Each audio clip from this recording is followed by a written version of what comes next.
بالله من الشيطان الرجيم.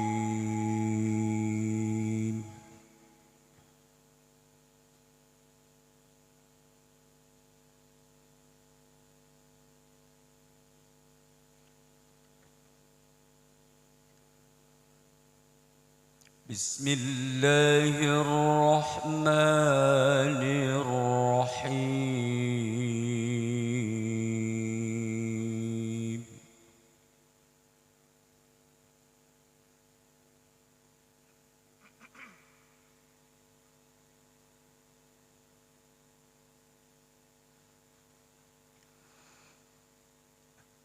من جاء بالحسنة فله عشر أمثالها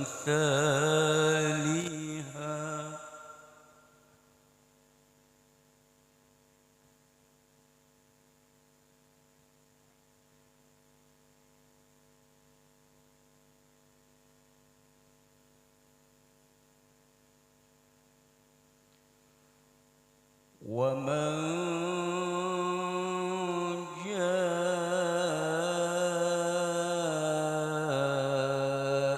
بالسيئة فلا يجزى إلا مثلها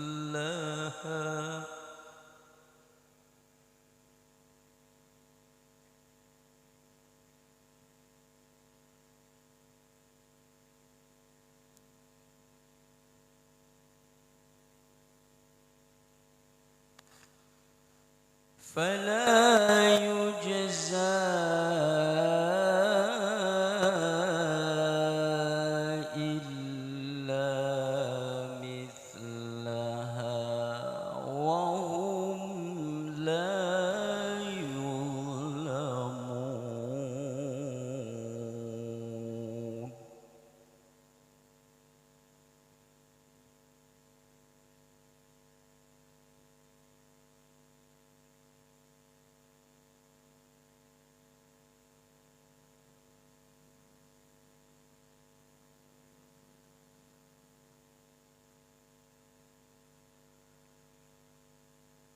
من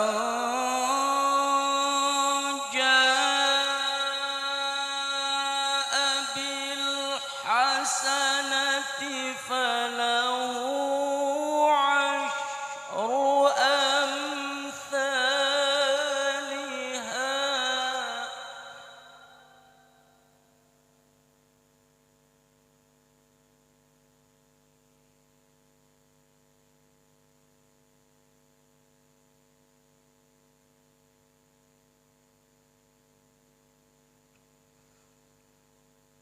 ومن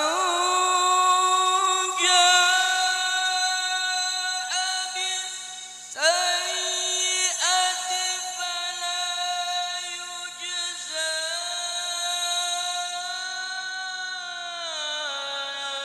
إلا مثلها وهم لا يظلمون.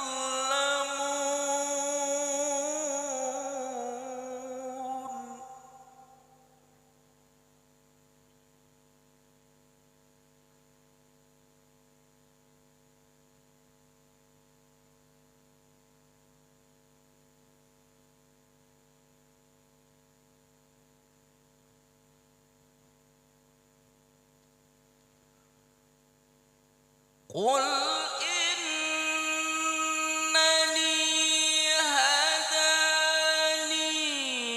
ربي إلى صراط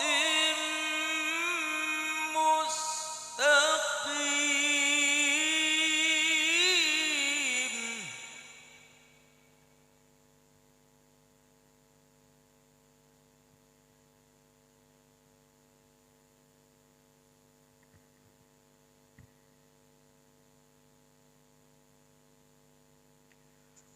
دينا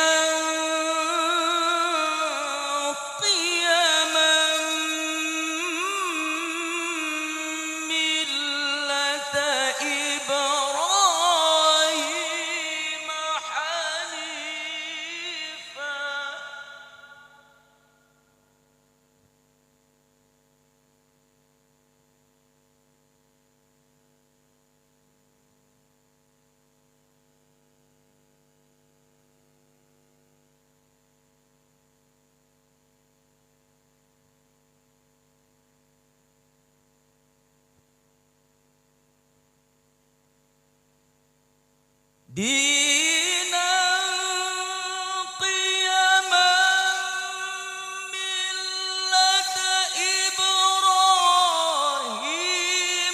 حنيفا وما كان من المشركين.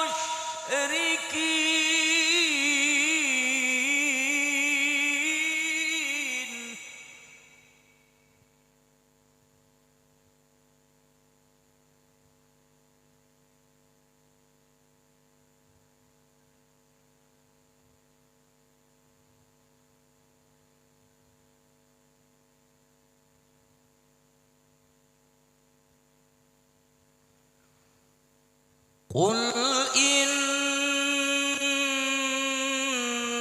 صلاتي ونسكي ومحياي ومماتي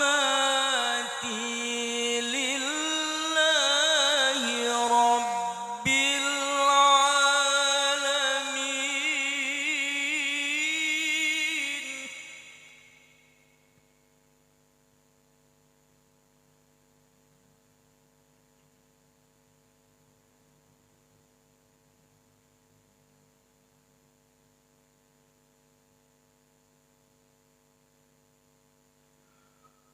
لا شريك له وبذلك أمرت وأنا أول المسلمين.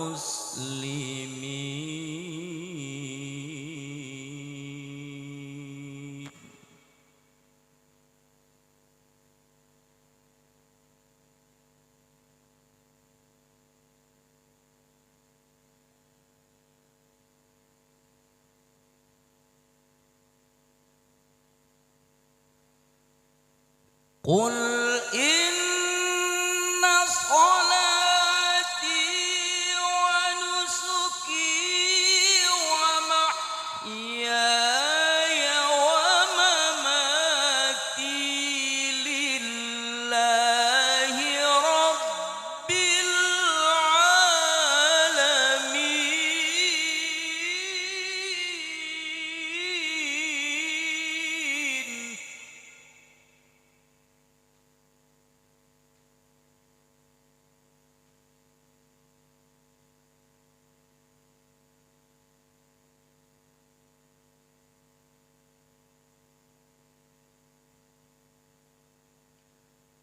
لا شريك له وبذلك أمرت وأنا أول المسلمين.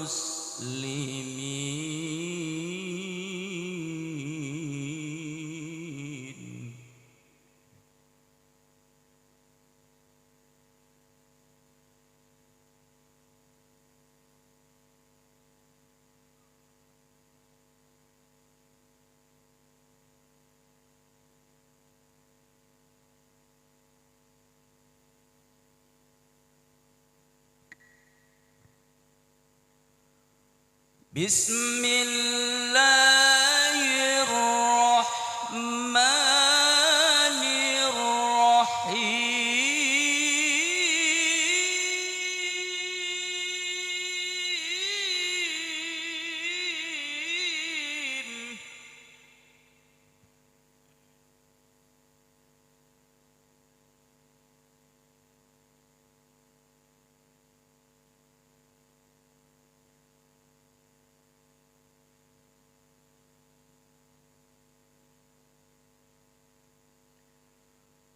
إن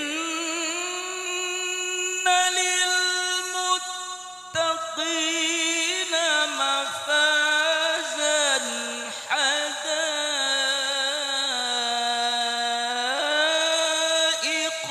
وأعنابا.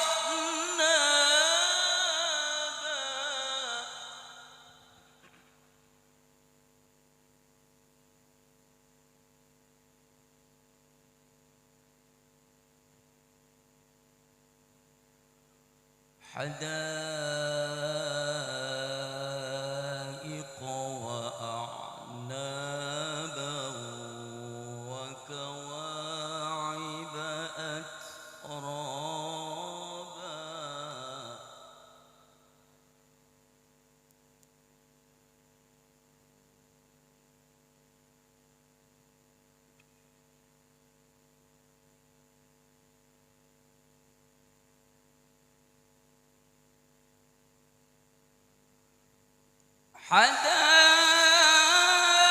حدائق وأعنابا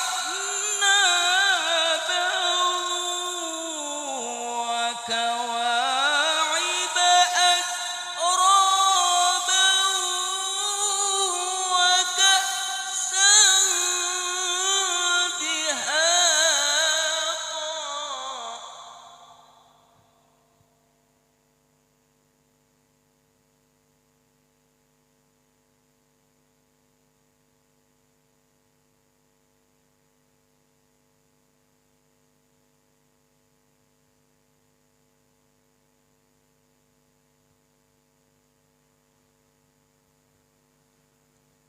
لا يسمعون فيها لغوا ولا كذابا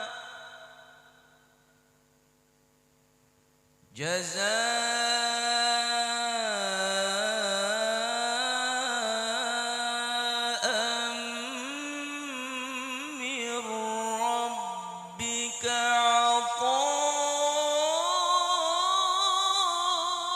عطاء حسابا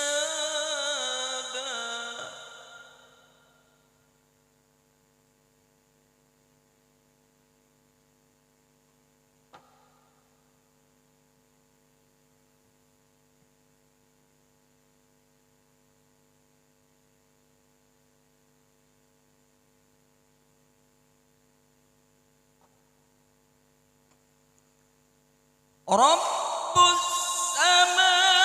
السماوات والأرض وما بينهما الرحمن لا يملكون منه خطابا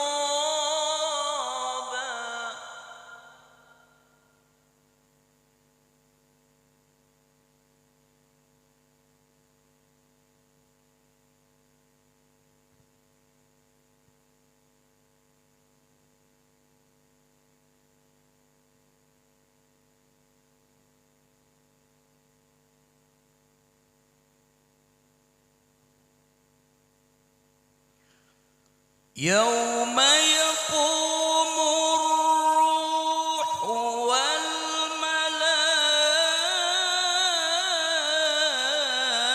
والملائكة صفا لا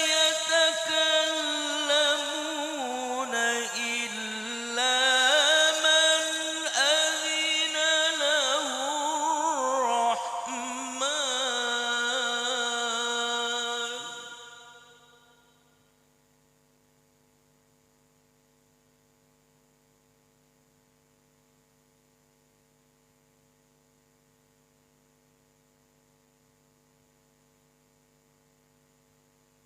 لا يتكلمون إلا من أذن له الرحمن وقال صوابا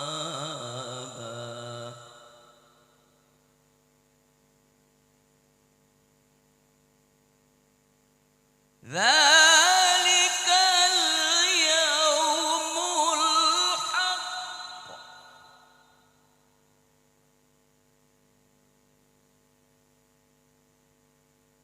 ذلك اليوم الحق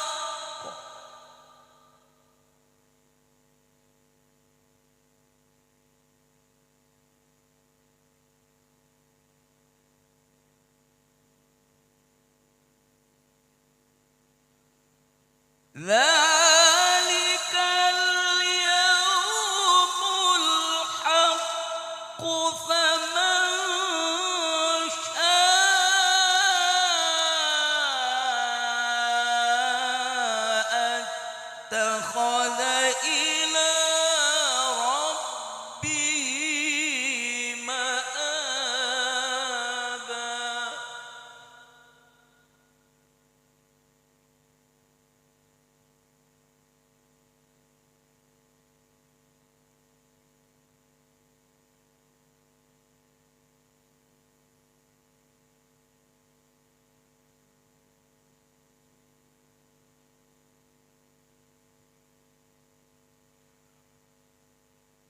Inna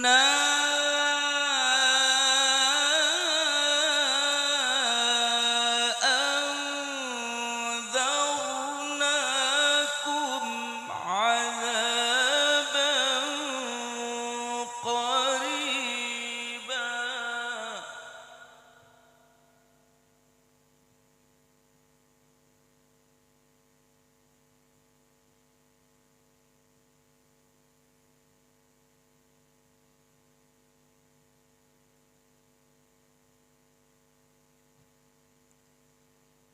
يوم ينظر المرء ما قدمت يداه ويقول الكافر يا ليتني كنت ترابا.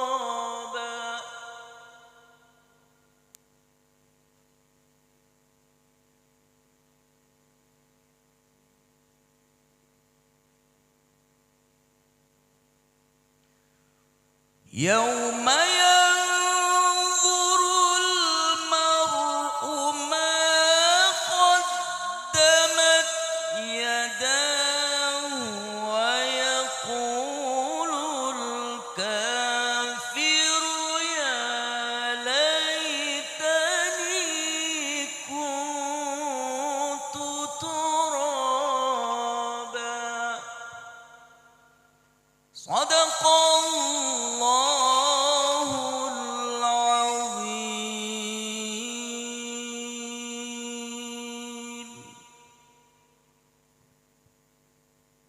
أعوذ بالله من الشيطان الرجيم. Assalamualaikum warahmatullahi wabarakatuh.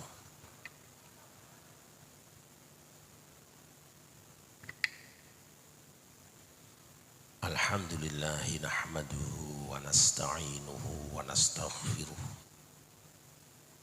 wa na'udzu billahi min syururi anfusina wa sayyiati a'malina. Man yahdihillahu fala mudilla lahu wa may yudlil fala hadiya lahu. Asyhadu an la ilaha illallah wahdahu la syarika lahu wa asyhadu anna Muhammadan abduhu wa rasuluhu la nabiyya ba'dah. Allahumma salli wa sallim ala sayyidina wa maulana Muhammadin wa ala alihi wa ashabihi wa man tabi'a hudah. Rabbi shrah li sadri wa yassir li amri wahlul 'uqdatam min lisani yafqahu qawli. Subhanaka la ilma lana illa ma 'allamtana innaka antal alimul hakim. Khususan la ruhi Mbah Haji Abdullah Faqih. Al-Fatihah. A'udzu billahi minasy syaithanir rajim. Bismillahirrahmanirrahim. Alhamdulillahi rabbil alamin arrahmanir rahim maliki yaumiddin.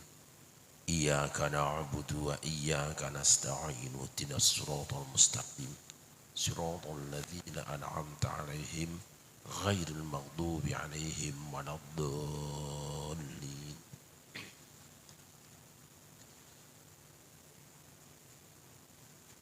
Hadratil mukarramin, para kiai, para sesepuh dan tokoh masyarakat, aparatur pemerintahan yang berkenan hadir pada siang hari ini, bil khusus keluarga besar Al-Maghfurlah Romo Haji Abdullah Faqih, segenap pengurus Jam'iyah Nahdlatul Ulama, Jam'iyah Thariqah, para mursyid dan para pengasuh pondok pesantren dan majelis taklim, hadirin hamba-hamba Allah yang dimuliakan. Alhamdulillah, dengan izin Allah pada siang hari ini kita semua dipertemukan di tempat yang mulia ini dalam rangka haul yang ke-61 wafatnya Simbah Haji Abdullah Faqih. Harapan tentu mudah-mudahan apapun yang kita lakukan semenjak dari kediaman masing-masing sampai dan selama di tempat ini hingga kembali nanti dicatat dan diterima sebagai ibadah di hadapan Allah Subhanahu wa taala. Allahumma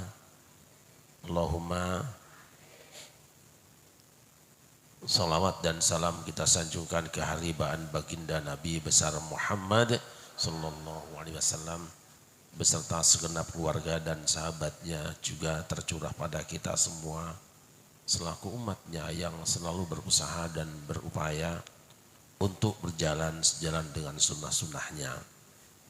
Mudah-mudahan hari kiamat nanti kita semua mendapatkan syafaatnya. Allahumma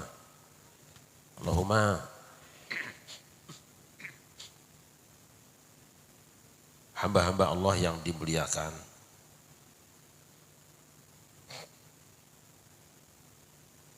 berawal dari sebutir biji yang jatuh di bumi, kemudian berubah menjadi benih, lalu berubah berdahan, beranting, berdaun, berbunga dan berbuah, hanya karena sebab yang berbeda. Ada yang karena ditebang oleh pemiliknya, ada yang karena disambar petir, ada yang roboh karena longsor, ada yang terbakar api. Yang pasti makhluk bernama pohon itu bertemu dengan akhir kehidupannya yang disebut dengan kematian. Berawal dari sebutir telur yang tiang remi babonnya, kemudian netes jadi kutuk, lama-kelamaan menjadi jenggeran, jadi dere, lama-lama menjadi jago dan babon, berbulu, bertaji, berjengger dan kukuruyuk. Akhirnya makhluk yang bernama ayam itu bertemu dengan akhir kehidupannya yang disebut dengan kematian. Berawal dari setetes air mani yang tersimpan di dalam rahim seorang wanita selama 9 bulan 10 hari. Kemudian keluar menjadi jabang bayi, lama-kelamaan menjadi bocah, lama-kelamaan jadi bujang lan perawan, lama-kelamaan menjadi tua. Hanya sebabnya yang berbeda. Ada yang karena dibunuh di medan perang, ada yang dibunuh karena persaingan, ada yang mati ketabrak kendaraan, ada yang karena corona, dan macam-macam sebab. Yang pasti makhluk bernama manusia itu akan bertemu dengan akhir kehidupannya yang disebut dengan kematian. Kapan kita mati, tidak ada yang tahu. Tapi benarkah kita akan mati? Tidak ada yang berbeda. Ada beberapa catatan penting buat kita yang akan mati.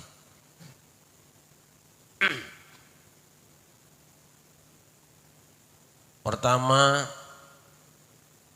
Allah Subhanahu wa taala berfirman, kullu nafsin dha'iqatul maut wa innama tuwaffawna ujurakum yawmal qiyamah faman zuhziha 'anil nari wa udkhilal jannata faqad faz wa mal hayatud dunya illa mata'ul ghurur. Allah tidak mengatakan setiap orang akan mati. Tapi Allah mengatakan setiap diri akan merasakan kematian. Dha'iqatul maut. Kapan kita mati? Tidak ada yang tahu.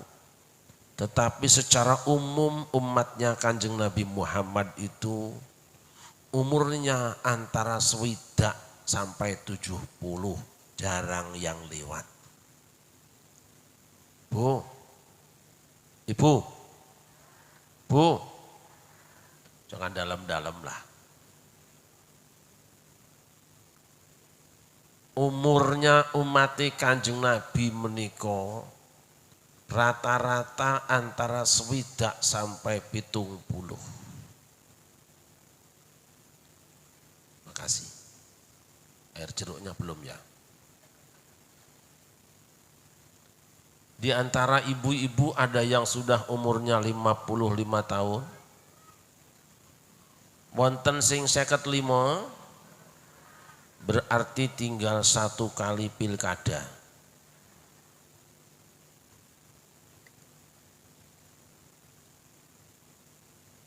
Rasulullah sallallahu alaihi wasallam dawuh kepada Abdullah bin Umar,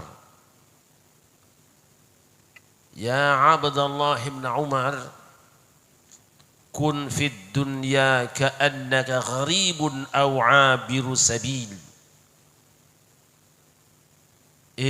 Abdullah bin Umar, cah bagus, hiduplah kamu di dunia ini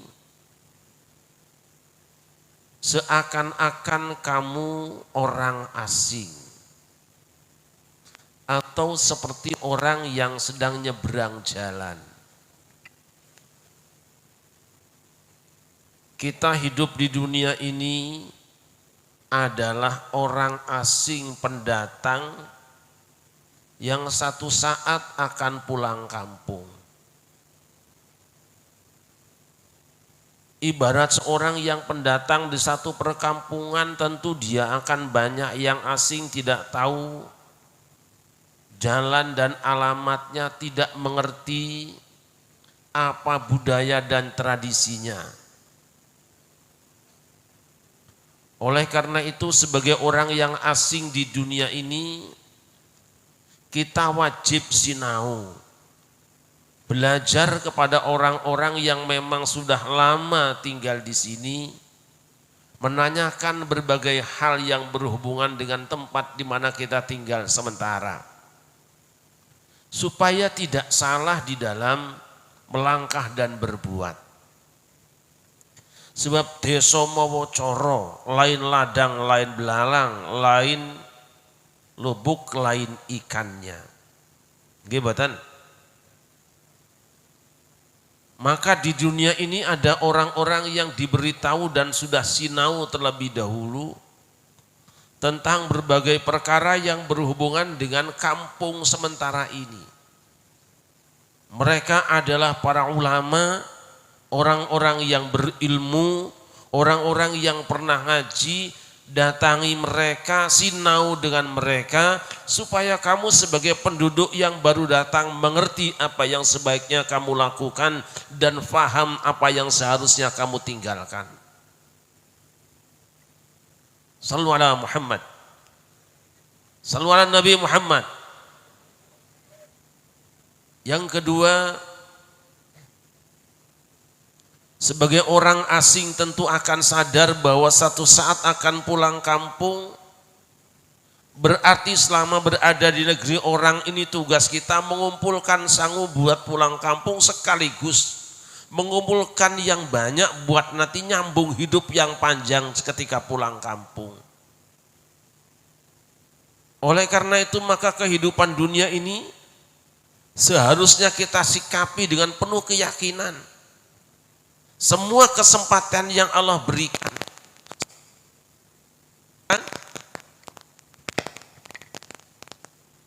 semua kekuatan yang Allah berikan hendaknya dimanfaatkan sebaik-baiknya untuk mengumpulkan perbekalan kita pulang kampung.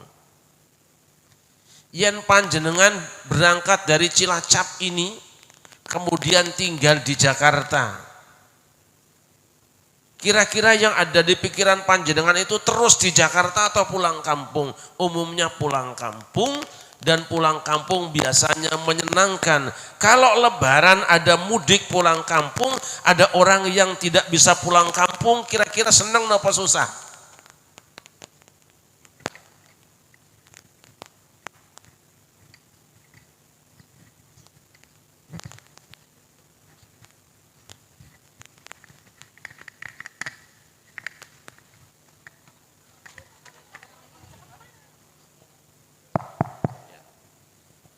Yen panjenengan berada di Jakarta kemudian orang lain lebaran pada pulang kampung, panjenengan seneng apa susah? Seneng apa susah, Bu? Berarti pulang kampung itu merupakan sebuah cita-cita yang diharapkan orang sudah sekian tahun berada di kota, pulang kampung berbahagia karena akan bertemu dengan saudara, keluarga dan tetangga. Nggih mboten? Kalau dunia ini adalah merupakan kampung pengasingan kita, tempat tinggal sementara kita, panjenengan akan pulang, yang namanya pulang tuh mati. Panjenengan pengen urip terus apa pengen mati? Pengen urip terus apa pengen mati? Berarti panjenengan belum sadar bahwa panjenengan sedang berada di pengasingan dan harus pulang kampung. Ngisin na mirang na nang kampungnya wong terus-terusan nggih. Sallallahu alaihi Muhammad. Orang yang akan pulang kampung itu akan berbeda. Ada yang pulang kampung mudik naik pesawat terbang, ada yang mudiknya naik kereta, ada yang mudiknya naik mobil, ada yang mudiknya naik motor, ada juga yang mudiknya dompleng mobil orang. Apa yang membedakan, menyebabkan mereka berbeda cara pulang kampungnya? Yang duitnya banyak naik pesawat, duitnya masih banyak naik kereta, duitnya sedang naik bis angkutan orang lain. Kalau duitnya nggak ada, pingin pulang kampung, dompleng mobil tetangga. Apa yang dimaksud dengan duit? Panjenengan nanti pulang kampung akan masuk ke dalam surga dengan gampang. Kalbarqil khatif. Seperti apa? Seperti petir yang menyambar, cepat masuk ke dalam surga. Itu orang yang banyak amalnya, yang bersih akhlaknya.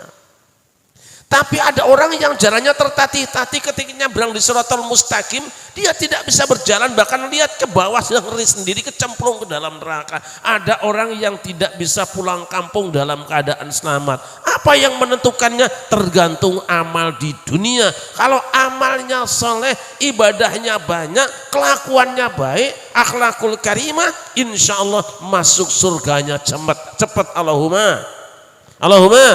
Tapi kalau ibadahnya kurang, akidahnya rusak, akhlaknya rusak, boro-boro masuk surga, boro-boro cepat malah Mulane kata orang tua kita dulu, hidup di dunia ini jangan terlalu senang, jangan terlalu bergembira. Ojo sira banget nggonmu bunga ana dunya, malaikat jurupati nglirik marang sira, oleh nglirik malaikat arep jabut nyawa nira, gonin jabut angenteni dawe Allah kang maha mulya. Monggo la ilaha al-malikul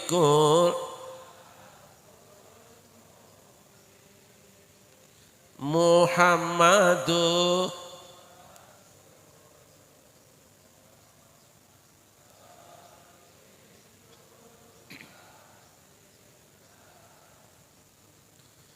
Sawise didhawuhi banjur tandang karo kandha aku iki mung saderma kowe ora kena semoyo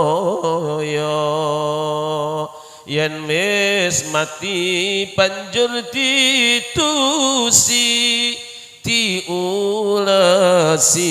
nganggo mori disolati sowan maring Allah kang maha suci.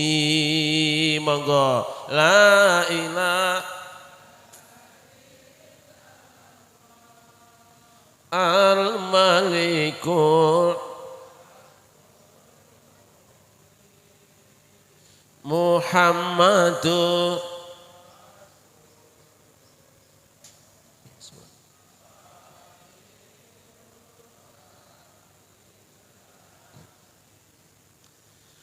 tumpaane kreta Jawa roda papat rupa manungsa jujugane omatuwa tanpa bantal tanpa kloso umaira ana lawange turu ijen rano kancane ditutupi anjang-anjang diuruki tem siram kembang. Monggo la ilaha illallah.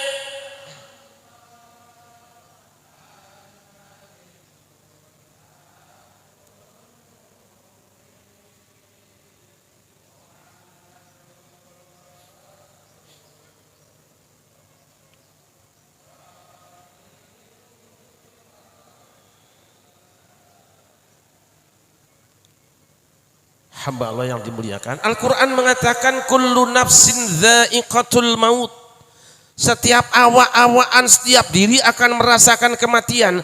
Apa yang namanya dha'iqah? Dhauk, kalau meripat panjenengan kena asap knalpot mobil terasa perih, itu namanya dhauk, itu namanya dha'iqah. Kalau lidah kita kena cabai terasa pedas, itu namanya dha'iqah. Kalau kuping kena suara kenceng terasa blebek, itu namanya dha'iqah. Kalau kulit panjenengan diiris pisau terasa perih, itu namanya dha'iqah. Dipentung loro, itu namanya dha'iqah. Kullu nafsin dha'iqatul maut, artinya apa? Antara hidup dan kematian. Di tengah-tengahnya ada rasa yang sangat luar biasa sakitnya. Sakitnya saat sakaratul maut, sampai Nabi mengatakan aksiru dzikra hadhimil ladzat, perbanyaklah olehmu mengingat dan membayangkan betapa sakitnya kematian menghilangkan segala kelezatan. Hamba Allah yang dimuliakan, katakan padaku hari ini perempuan mana yang paling kau sukai dan cintai, yang wajahnya kau pajang di dalam handphonemu, kemudian handphone dikunci karena takut dilihat oleh istrimu. Katakan wanita mana, nanti saat kau akan dicabut nyawa akan kemunculkan perempuan tadi tanpa sehelai benang di tubuhnya, niscaya satu detik pun kau tidak akan memandangnya. Kenapa? Kelezatan memandang akan musnah pada saat nyawa merambat. Katakan makanan apa yang paling kau suka, jenang gulongsor apa makan sate Madura, soto Betawi, rujak cingur, atau cobek lele. Katakan pada hari ini nanti saat kau akan dicabut nyawa, aku hadirkan seindah-indahnya, sebaik-baiknya, selezat-lezatnya. Niscaya satu jilatan pun engkau tidak ingin mencicipinya. Kenapa? Karena kelezatan menjilat akan musnah pada saat nyawa merambat. Katakan padaku hari ini lagu siapa yang paling kau sukai, Roma Irama? Mansur S, Maggie Z, Elton John, Jamal Mirdad, Ebit G.A.D, atau siapa?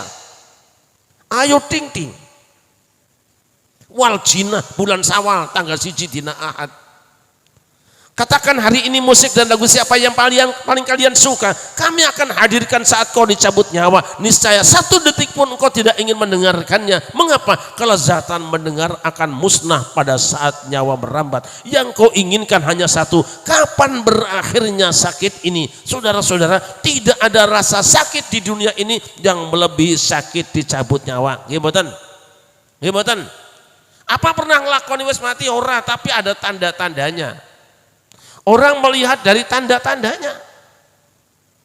Kalau kita ditempeleng orang paling cuma jerit, ketabrak motor paling cuma kelenger, tapi dicabut nyawa, saking lara-larane tekan mati niku. Gimana? Karena terlalu sakit sampai Masya Allah. Kayak apa sakitnya dicabut nyawa?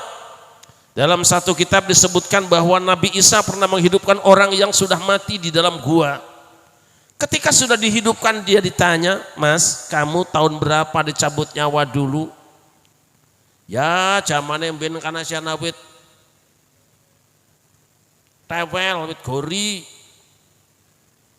Terus di jalan tuh di situ ada wit jamblang, duwet gue. Itu sudah sekian ratus tahun, Mas. Berarti sudah 400 tahun sampean mati. Nggih. Boleh ceritakan padaku kayak apa rasanya dicabut nyawa? Walah Kanjeng Nabi Isa, 400 tahun aku dicabut nyawa, sampai detik ini kau hidupkan kembali, masih terasa pating seresetnya. Tapi hamba Allah yang dimuliakan, Kanjeng Nabi pernah menyampaikan, ada 2 cara kematian. Yang pertama, bagaikan rambut dicabut dari tepung, ini mati bagi yang takwa. Rambut nempel di gelepung, dibetot, orang kerasa apa-apa. Ini buat siapa? Orang yang gampang beramalnya, enteng diajak ibadahnya, cepat datang ke pengajiannya, ngumbangnya gampang juga duit yang gedenya, pulang pengajian belakangan, tapi kalau makan malah enggak duluan. Hamba Allah yang dimuliakan. Yang kedua adalah kematian bagi orang yang durjana. Seperti apa? Bagaikan sutra dicabut dari duri, pating borobot, pating sereset. Untuk siapa ini? Orang yang sulit diajak ngajinya, diajak ibadahnya. Kalau ngaji datang belakangan pulang. Kalau nyumbang ngambil duitnya yang orang yang cinta dunia, maka mereka saat dicabut nyawa akan merasakan sakit yang sangat luar biasa. Ada 2 cara kematian, tergantung amal dan perbuatan. Ada yang bagai rambut dicabut dari tepung, ini mati bagi yang takwa. Namun bagi orang yang durjana, mati kan merupakan derita, sakitnya bagai sutra dicabut dari duri, ini azab Tuhan yang nyata. Lagunya siapa? Lagunya siapa? Rhoma Irama. Walaupun iramanya dangdut tapi isinya luar biasa. Makanya saya berani mengatakan Rhoma itu ada waliun min auliyaillah. Kenapa? Ketika orang lain mencaci maki dan menghinanya, berapa ribu orang yang bisa naik haji gara-gara lagunya Rhoma Irama, berapa ribu orang yang bisa sekolahkan anaknya gara-gara Rhoma Irama, dan berapa ribu orang yang masuk Islam gara-gara musiknya Rhoma Irama. Dia tidak pernah mencaci maki orang, dia sindir lewat lagunya. Lagunya enak betul? Enak betul? Pengen? Apa yang dia nyanyikan adalah berangkat dari kebenaran yang diyakini oleh umat Islam. 2 cara kematian. Ini ada dalam hadis Nabi. Insya Allah ibu-ibu karena pengajiannya berangkat lebih dahulu, dan insya Allah pulangnya juga belakangan, dan ibu-ibu semangat memberikan sumbangan, kita doakan. Mudah-mudahan ibu-ibu gampang matinya. Amin.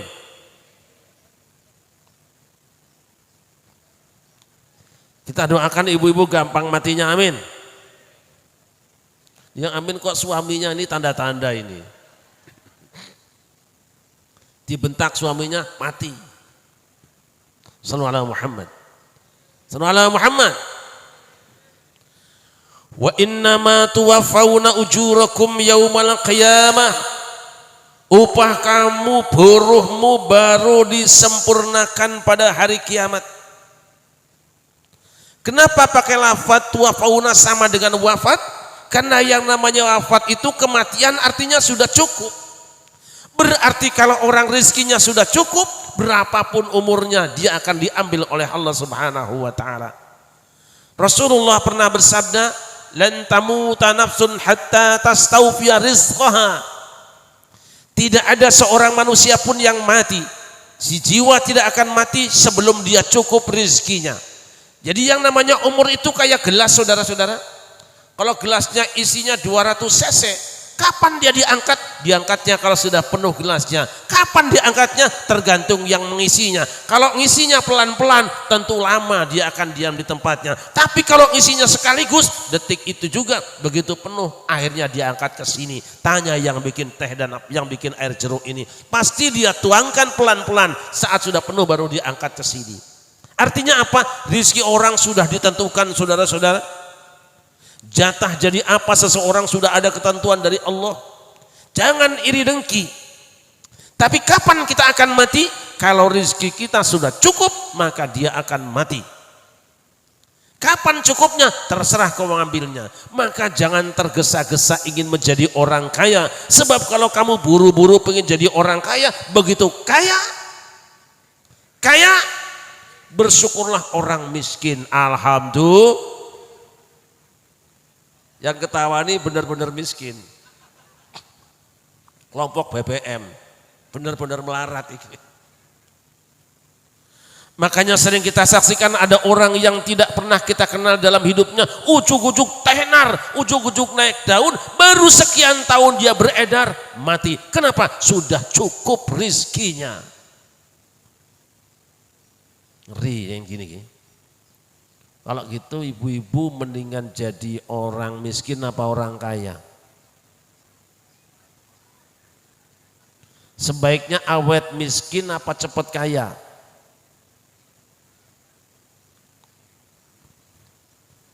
Sabar aja guru-guru. Tidak akan mati seseorang sebelum dia cukup rizkinya. Begitu cukup 2 miliar jatahmu, saat uang yang ke-2 miliar datang padamu, matilah kamu. Makanya banyak orang yang sudah kumpulkan hartanya berkumpul sekian miliar, belum menikmatinya, dia sudah diambil oleh yang maha kuasa. Mudah-mudahan ibu-ibu panjang umur semua. Miskin selamanya. Wa innama tuwaffawna ujurakum yaumal qiyamah. Upah kamu baru disempurnakan pada hari kiamat. Artinya apa? Semua yang ada di dunia ini, balasan-balasan makhluk tidak menyempurnakan kebaikan dan keburukanmu. Berapapun baiknya dirimu, lalu orang-orang di dunia ini memberikan pembalasan, maka pembalasan manusia di dunia ini tidak sepersejuta pembalasan Allah yaumul kiamah nanti. Jangan gila hormat, jangan gila pembalasan manusia. Biarkan saja orang akan melakukan apa, kerjakan kebaikanmu karena menurutku. Wa innama tuwaffawna ujurakum yaumal qiyamah. Baru disempurnakan upahmu hari kiamat nanti. Seburuk apapun kelakuanmu, sejahat apapun perbuatanmu, lalu umat manusia memberikan hukum. Beratnya hukuman manusia tidak sepersejuta hukuman Allah di hari kiamat nanti. Maka jangan kamu melakukan pelanggaran hukum atau membantu orang yang melanggar hukum. Walaupun kamu di belakangmu banyak backing-backingnya aparat dan kuat-kuat. Karena hari kiamat kita akan bertemu dengan alaihissallahu biahkamil. Boleh kau bela penjahat, boleh kau tangkap orang yang baik dan benar, tapi hari kiamat kamu baru dapat lunas bayaran dari Allah Subhanahu wa taala. Sallu ala Muhammad. Faman zuhziha 'anil nari wa udkhilal jannata faqad faz.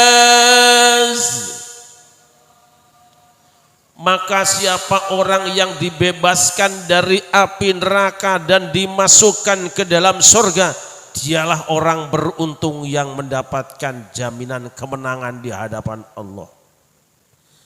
Orang di dunia ini kalau pilihan lurah, kemudian ada orang yang mendapat suara terbanyak, dia ditetapkan sebagai lurah, berkantor di kantor lurah, istrinya dipanggil dengan ibu lurah, dan dia dipanggil dengan yang terhormat bapak lurah. Itulah pemenang pilihan lurah jari dunyo.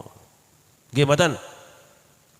Di dunia ini saat ada pilihan bupati, kemudian ada orang yang mendapatkan suara terbanyak, ditetapkan oleh KPUD sebagai pemenangnya, lalu berkantor di kantor bupati, berpakaian dinas bupati, dengan mobil dinas bupati, berkantor di kantor bupati, istrinya dipanggil dengan ibu bupati, dan dia dipanggil dengan yang terhormat bapak bupati. Itulah yang disebut dengan pemenang pilihan bupati. Jare dunia apa dunia sih kira?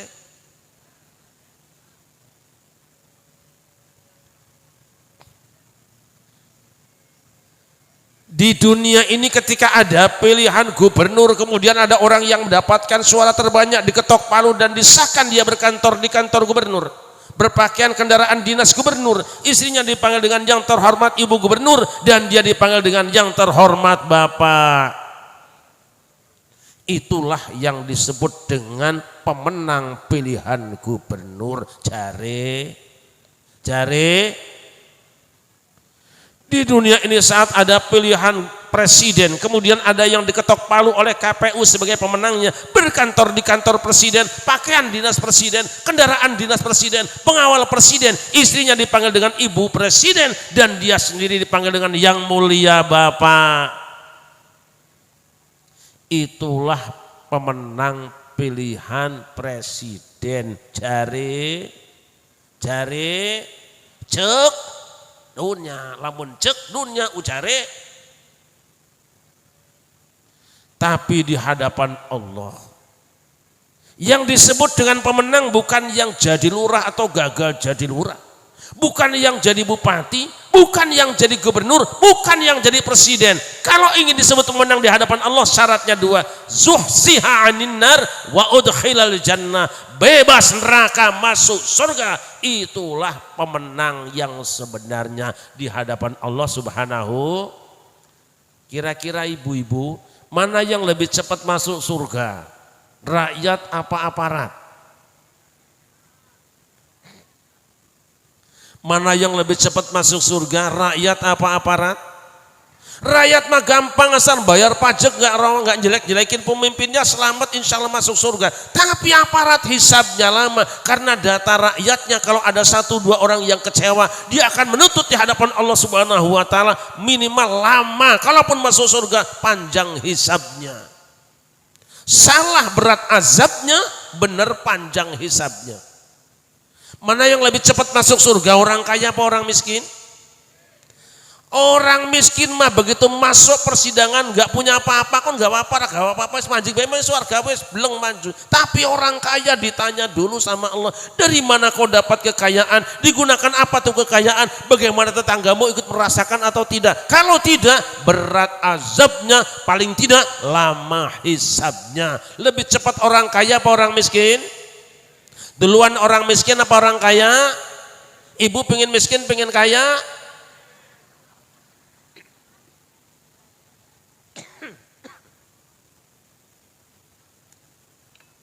Kita awali dengan minum kopi, baru belakangan air jeruk. Nggih? Dimulai kopi, terakhir mula-mula pipi, terakhir aja kotor.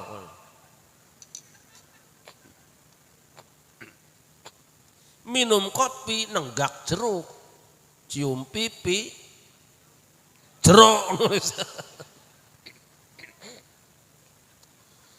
Sallallahu Muhammad. Wa mal hayatud dunya illa mata'ul ghurur.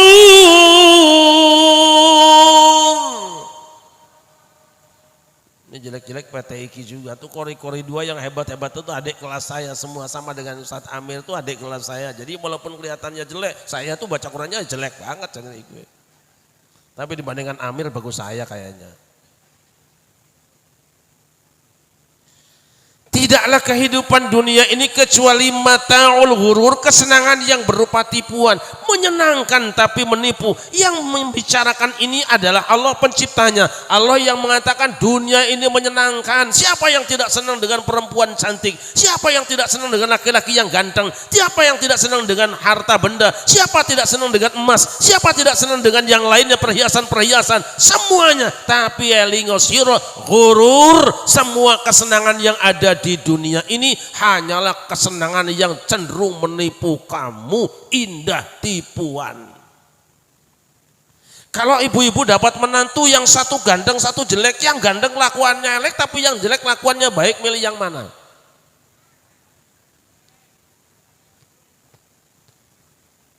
Elek soleh apa ganteng nakal?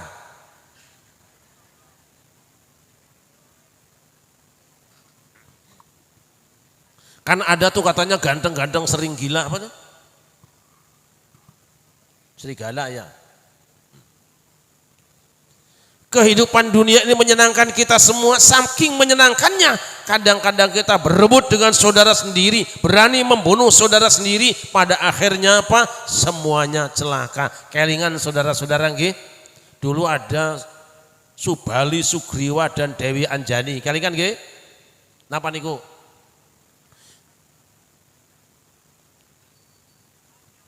Subali Sugriwa dan Dewi Anjani tahu bahwa di dalam Tlogo Madirdo itu ada Cupu Manik Astogino. Kakang Ngadi rebutan satu Cupu Manik.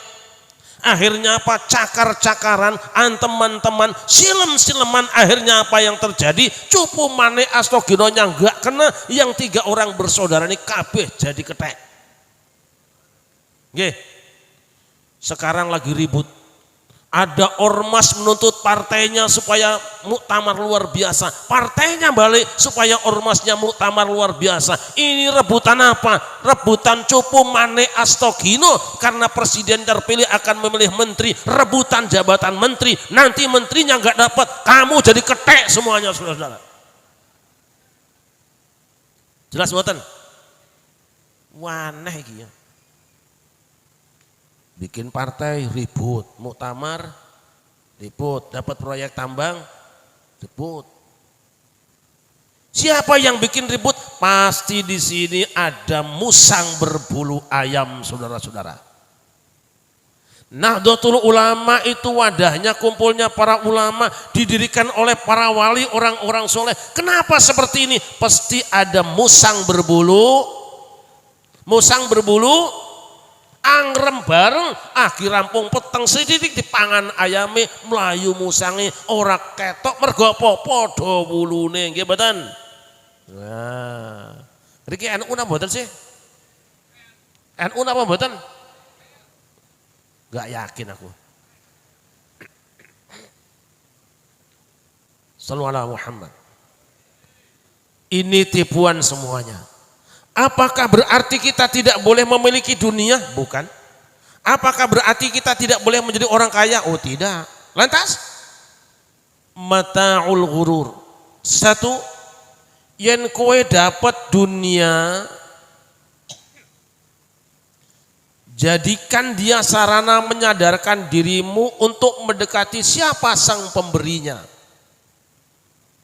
Yang kedua, yen kamu dapat dunia, pergunakan dunia yang kamu miliki untuk segala sesuatu yang diridhoi oleh Allah, jauhkan dari segala sesuatu yang dimurkai oleh Allah. 3, yen kamu dapat dunia, sadari ada yang memberi dan ada yang harus kamu beri.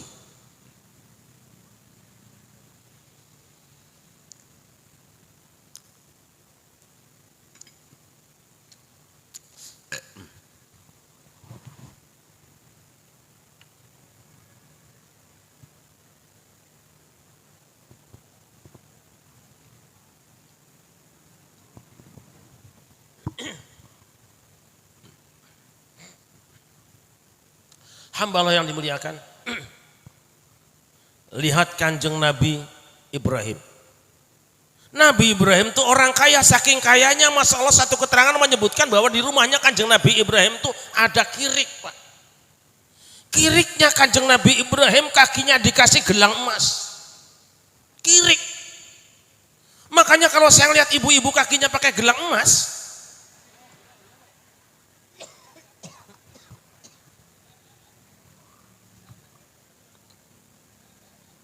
saking suki-sukinya kanjeng Nabi Ibrahim, dia dikenal dengan Abu Dhaif, bapak tamu. Sebab kalau mau dahar suka ngenteni tamu di pinggir jalan. Masya Allah. Tamu mau ke pasar ditanya sama kanjeng Nabi Ibrahim, tindak pundi mas? Pan pasar kita, pinara rumien, ora pampir rumien. Lah wonten apa? Aku arep mangan. Lah monggo piyambak ora karo kowe wae. Mau makan nungguin tamu sama dengan orang Cipari. Mau makan nungguin tamu, kapan tamunya pulang? Udut wis tek telu ora meret-meret ki wong.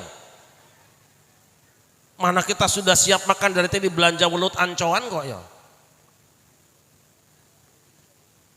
Saking hormat-hormatnya, saking memuliakannya kanjeng Nabi Ibrahim kepada yang memberinya, nyaris tidak makan kecuali dengan tamu. Masya Allah. Sampai ada malaikat konon yang bertanya kepada Allah, ya Allah, kenapa sih yang panjenengan angkat menjadi Khalilullah niku kanjeng Nabi Ibrahim, bukan kami yang tidak pernah maksiat? Kan dia diangkat jadi Khalilullah itu bukan berdasarkan pemilihan, bukan berdasarkan pilpres. Allah yang putuskan. Sudah gini aja kan, yen kowe pingin tahu kenapa aku angkat kanjeng Nabi Ibrahim itu menjadi Khalilullah bukan kamu, monggo dites saja. Akhirnya malaikat nyamar menjadi kakek-kakek. Bu, makanya kalau besok ke rumahmu datang kakek-kakek jaluk-jaluk, hati-hati. Jangan-jangan itu mbakmu dewek.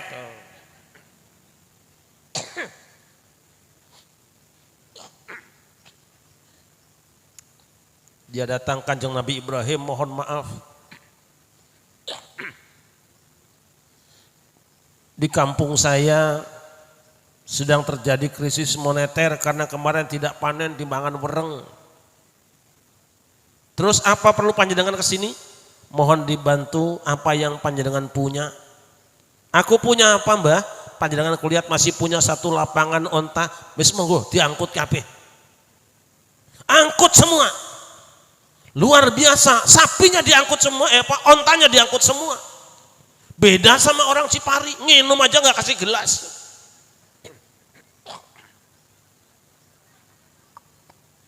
Wong tua kok dianggap masih nyusu nyedot. Untanya diangkut semua, sang kakek yang penyamaran malaikat datang lagi. Masih ada di kampung kami yang belum kebagian Tuan Ibrahim. Kawula gadah napa mbah? Kula tinggal itu lapangan melih niku sapi. Pun panjenengan astos daya beto bageke nang kampung iku nang Cipari iku entek nambah kabeh. Sapinya diangkut semua. Besok datang lagi itu kakek-kakek. Ada yang belum dapat Tuan. Di mana? Gandrung Mangu. Kan ada nado kowe. Saya punya apa? Saya lihat panjenengan masih punya satu lapangan mendo mbah anu kanjeng Nabi, wis gawa kabeh mana. Berikutnya malaikat datang, maaf kanjeng Nabi Ibrahim, unta panjenengan sudah dikirimkan untuk rakyat, sapi panjenengan sudah dibagikan untuk rakyat, mendo panjenengan sudah habis untuk rakyat, lu panjenengan mau dahar nopo? Nabi Ibrahim jawab, unta pemberian Allah, sapi pemberian Allah, kambing pemberian Allah. Selagi Allah masih berkehendak, apapun yang aku minta dia akan berikan kepadaku. Yang paling penting, aku tidak putus hubungan dengan Allah. Masya Allah. Jangankan cuma onta, sapi dan kambing. Kalau satu saat aku punya anak, diminta Allah akan kuserahkan. Bardu ya anak Ismail disuwun nang Gusti Allah diserahkan. Kenapa? Anak juga dunia. Jangan sampai dunia merusak hubungan kita dengan Allah. Sallallahu alaihi Muhammad. Sallallahu alaihi Muhammad. Kanjeng Nabi Sulaiman orang yang sangat kaya. Di rumahnya segala macam merek kuda ada. Karena kalau ada orang yang menawarkan kuda, pasti dia beli. Kanjeng Nabi Sulaiman ada kuda baru hebat banget. Apa hebatnya? Power steering. Tunggu. Besok datang lagi, tuan ada kuda anyar. Kayak apa? Double blower. Beli. Ada lagi besok, tuan Sulaiman yang hebat kayak apa? Double gardan. Beli. Semua kuda beliau beli. Sampai satu saat beliau zikirnya lambat. Pas sholat ngasar, lagi meriksain kudanya satu persatu. Dilihatin, tahu-tahu matahari sudah mendekati condong ke bawah hampir terbenam. Nabi Sulaiman jerit. Qala ahabbtu hubbal khairi an dzikri rabbi hatta tawarat bil hijab.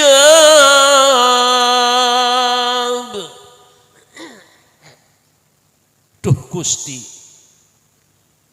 aku mencintai benda-benda ini, aku sayang dengan kewan-kewan ini sampai terganggu zikirku. Aku baru ingat zikir kepada Allah kalau kuda-kuda ini sudah hilang dari pandangan. Rudduha alayya wa tabiqa sambil suki wal a'naq. Akhirnya apa? Woi koncoku kabeh kumpul ini. Tangkapin kuda-kuda, sembelih semua jaranku, bagikan kepada fakir miskin. Kenapa? Mengganggu zikirku marang Gusti Allah. Kuda mahal semua. Dibeleh karena apa? Mengganggu zikir pada Allah. Bu, makanya kalau suami ibu tukang angon kambing, kemudian gara-gara angon kambing kesorean sholat asar, bilang sama suamimu, mas kambingmu potong. Nek suamimu tukang ngurus ayam bangkok, dicewoki ayam bangkok isuk sore, kemudian gara-gara nyewoki ayam bangkok, kesorean sholat asar, berani sama suami, mas ayammu potong. Kalau suamimu tukang manuk, kemudian gara-gara mandiin manuk kesorean sholat asar, ibu harus berani bilang sama suami, mas manukmu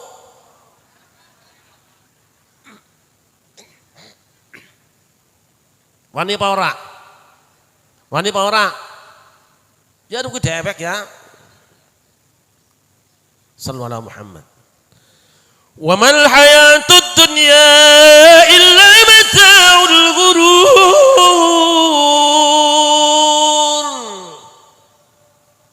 Tidaklah kehidupan dunia ini kecuali kesenangan tipuan, maka jangan pernah kau cintai dunia. Di Depok ada yang punya kolam ikan. Ngertos kolam mboten, Bu? Balong nggih. Tapi jenenge balong napa? Balongnya cilik kur setengah hektar.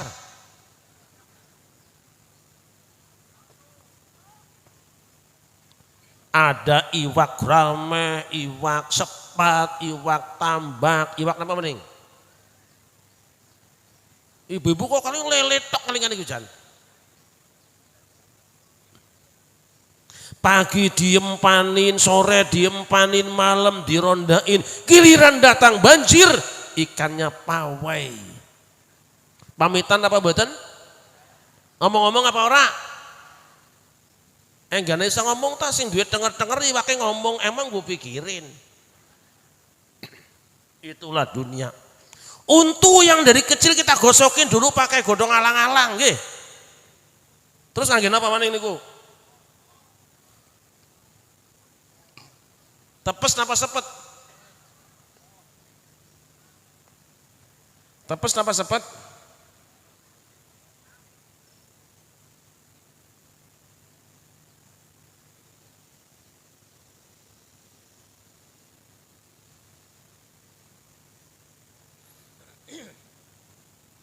Digosoki pagi dan sore, lama-lama gogrok pada ngomong mboten niku. Untune poel niku ngomong-ngomong mboten. Kon balik maning gelem apa ora? Jangan cintai dunia. Karena yang namanya dunia hanya dua pilihannya. Dunia meninggalkan kita atau kita meninggal. Gimana?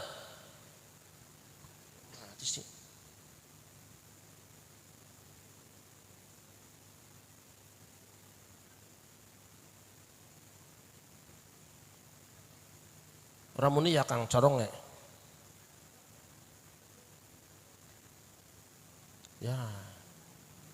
Priben ke tukang corong ya.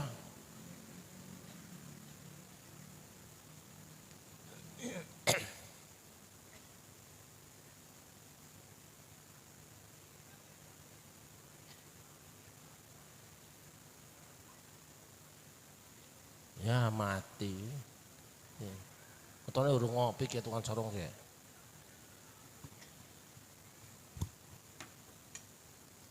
Corongnya mati, pantesan mambu batang ket mau.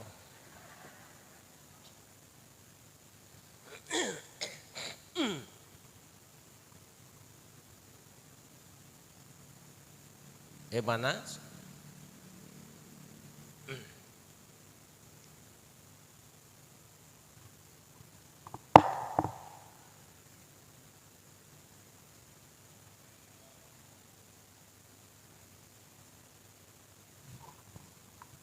Udah bunyi belum?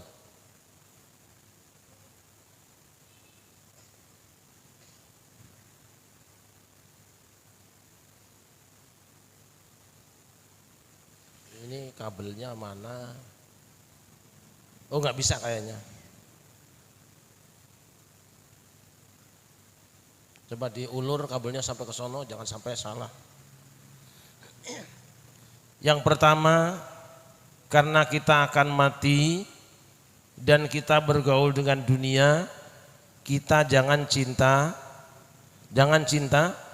Seharusnya ketika Allah memberikan nikmat kepada kita, kenikmatan tadi mengingatkan kita kepada pemberinya. Yang terjadi sebaliknya, banyak nikmat Allah berikan pada kita, nikmat tadi menghijab pandangan kita kepada kebesaran Allah. Na'udzubillahi min.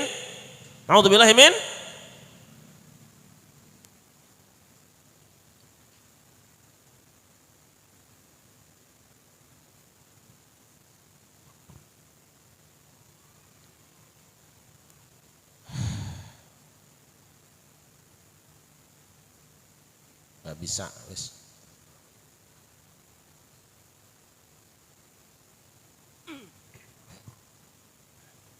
Hamba Allah yang dimuliakan,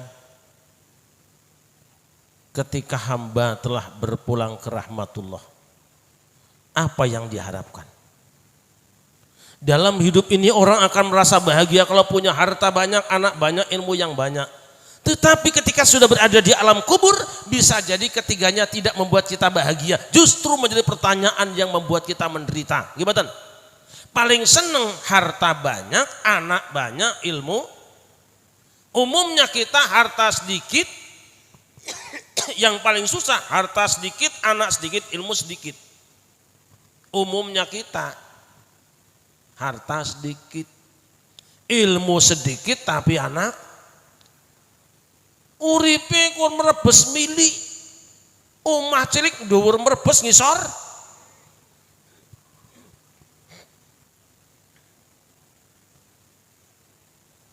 Ada orang-orang yang ketika menjadi orang kaya, di dalam kuburnya dia berbahagia. Ada orang yang banyak anak, di alam kuburnya bahagia. Ada orang yang banyak ilmu, di alam kuburnya bahagia.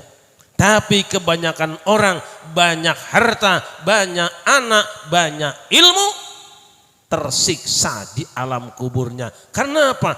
Dia hanya pengen tok basan wis duwe ora bisa nganggone. Gimana? Pengen punya harta yang banyak dengan segala cara, dia menipu orang lain, mendustai orang lain, bersaing dengan sesama. Tapi setelah punya harta, dia tidak pergunakan hartanya di jalan Allah, di jalan yang diridhoi oleh Allah.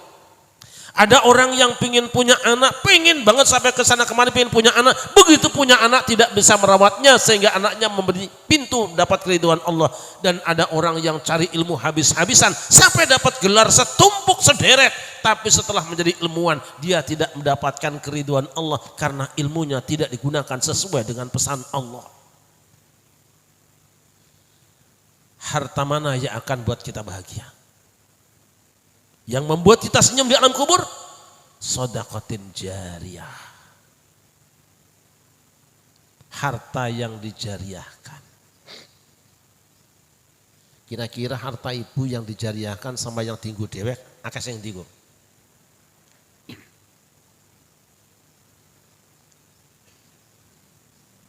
Ini misalnya jalan ini, halaman ini, dibebaskan untuk umat Islam. Selama orang masih nginjak jalan itu, selama orang masih melewatinya, selama orang masih menggunakannya, banjir pahala ila yaumil qiyamah. Kapan ilmu membuat kita terang di alam kubur? Ilmun yuntafa'u bihi. Ilmu yang selain diamalkan juga diajarkan kepada orang lain tanpa minta balas budi. Kapan anak bisa membuat kita tersenyum di alam kubur? Waladin solihin yad'ulah, anak soleh yang mendoakan orang tuanya. Orang tuanya sudah mati, di alam kubur masih banjir ganjaran, mergo anaknya mendoakan. Itu anak yang soleh. Bu, pengen punya anak soleh enggak? Jawab yang tegas, pengen punya anak soleh? Gampang. Panjenengan punya perawan, kawinkan sama si soleh. Besok dapat anak, namanya anak. Salahnya kawin sama Amer, itu anaknya siapa?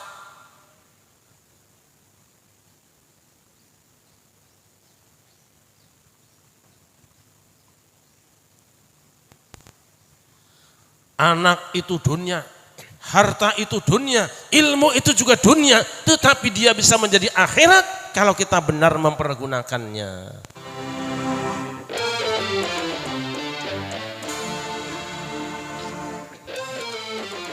Dan minta gelas.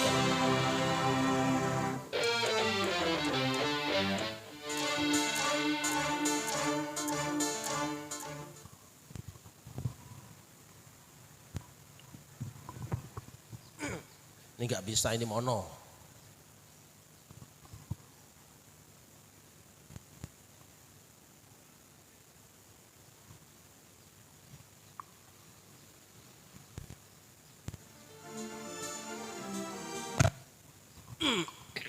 Sallallahu alaihi Muhammad.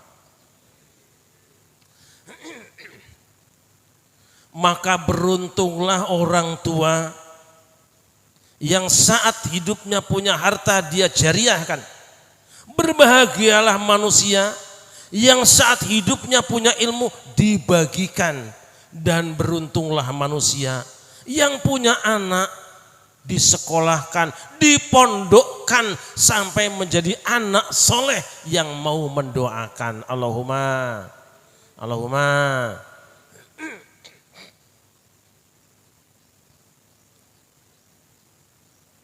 Rasulullah sallallahu alaihi wasallam pernah ditanya, Ayul amali ahabbu ilallah. Duh Kanjeng Nabi, amal perbuatan apa yang paling dicintai oleh Allah? Perbuatan apa yang paling diremeni Gusti Allah sehingga Gusti Allah remen dumateng kula? Ini pertanyaan aneh. Pernah nggak ada ibu-ibu yang nanya kayak gitu ke kiai di sini? Boten? Nggak ada. Saya tiap hari kedatangan saudara saya, tamu-tamu yang nanya nggak ada yang seperti itu. Kalau yang datang calon bupati dia bilang, Pak Kiai wirid apa yang paling ampuh, kalau saya amalkan saya dipilih jadi bupati. Kalau yang nanya kepada saya itu seorang janda, dia nanya Pak Kiai apa yang paling ampuh wiridannya sehingga kalau saya amalkan saya diuber-uber sama bujangan. Kalau yang nanya itu orang yang dagang, dia minta supaya laris penglarisan. Itu yang diminta sama Kiai dan itu yang ditanyakan sama Kiai. Tapi sahabat Nabi tidak. Sebab apa? Untuk apa dagangan saya laris tapi aku berteman dengan iblis? Untuk apa aku jadi pejabat tapi nanti aku celaka di akhirat? Yang dia tanyakan, ayul amali ahabbu ilallah, amal perbuatan apa yang paling dicintai Allah? Kanjeng Nabi dawuh, as-sholatu ala waqtiha. Yang pertama sholat tepat pada waktu. Sholat tepat pada waktu. Oh, sahabat Nabi sudah biasa tiap hari berjamaah dengan Rasulullah, bareng dengan Rasulullah. Alhamdulillah orang Cipari juga urusan sholat mah rata-rata tepat waktu. Alhamdulillah. Sholat subuh tepat jam 6:30. Alhamdulillah.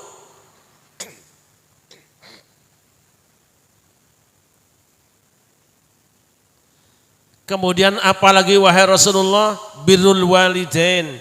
Yang kedua, amal perbuatan yang paling diremeni Gusti Allah itu adalah berbakti kepada kedua orang tua. Baru yang ketiga, al jihadu fi sabilillah, berjihad di jalan Allah. Lihat saudara-saudara, mati berjuang di jalan Allah, mati di medan tempur bela agama Allah, rankingnya ranking ketiga. Yang keduanya adalah bakti kepada kedua orang tua. Yang pertama hak Allah, sholat kepada dia. Artinya apa? Seakan-akan Rasul mengatakan, kalaupun kamu mati di jalan Allah, kamu rajin beribadah nyembah marang Gusti Allah, zikir marang Gusti Allah, tetapi kamu pernah durhaka pada orang tuamu, diganjel kamu bertemu Allah. Hamba Allah yang dimuliakan, nanti yaumul kiamah kata para kiai ada tempat yang ketiga, tempat waiting list namanya Al-A'raf. Apa itu Al-A'raf? Al-A'raf adalah tempat di antara surga dan neraka. Untuk siapa? Untuk orang yang tidak langsung masuk surga tapi tidak juga mampir di neraka. Yang ini deh. Oh, penuh lara beteng apanya deh iki lho. Asem.